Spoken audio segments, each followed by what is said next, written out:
आता बातमी आहे साताऱ्यातनं। साताऱ्यातल्या कराडमधली एक धक्कादायक घटना उघडकीस आली आहे। कराडमधील 2 नामांकित डॉक्टर महिलांचे अश्लील व्हिडिओ बनवण्यात आले।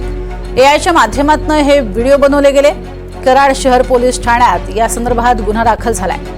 व्हिडिओ हे परराज्यातनं बनवल्याचंही समोर आलंय। 2 डॉक्टर महिला 2 युवकांसोबत असल्याचे हे व्हिडिओ आहेत। संशयावरून कराडमधीलच एका डॉक्टरसह दोघांना आता ताब्यात घेण्यात आलंय। या संदर्भात साताऱ्यातील तपास अधिकाऱ्यांशी बातचीत केली आमचे प्रतिनिधी राहुल तपासी यांनी।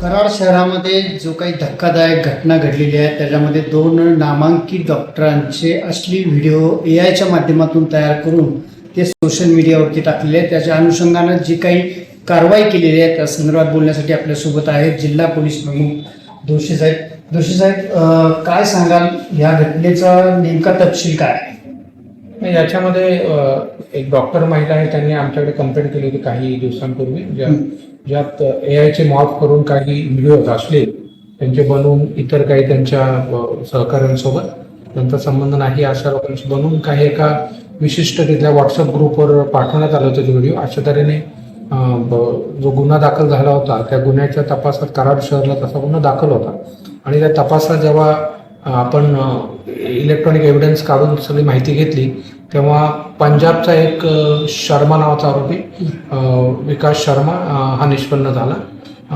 त्याच्याकडे शोध घेतला असता इथले कराडचा एक नॅचरोपॅथीचे सेंटर असणारे राजू शिंदे नावाचे नॅचरोपॅथीचे डॉक्टर आहेत, ते निष्पन्न झाले। त्यांचं एक नॅचरोपॅथीचं सेंटर होतं आणि हे दोन्ही आरोपींचे जुने संबंध होते, काश्मीरला ते एकत्र होते।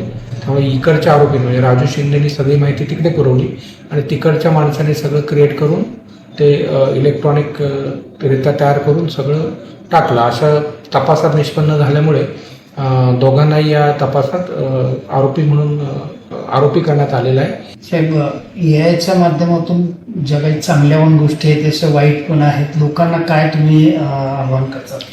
याच्यामध्ये मी एकच आवाहन करेन की व्हॉट्सअप किंवा यूट्यूब किंवा कोणताही सोशल मीडिया, याला समाज माध्यम आपण म्हणतो आजकाल, त्याच्यावर येणाऱ्या ज्या घटना आहेत त्या कधीही फॉरवर्ड करू नये।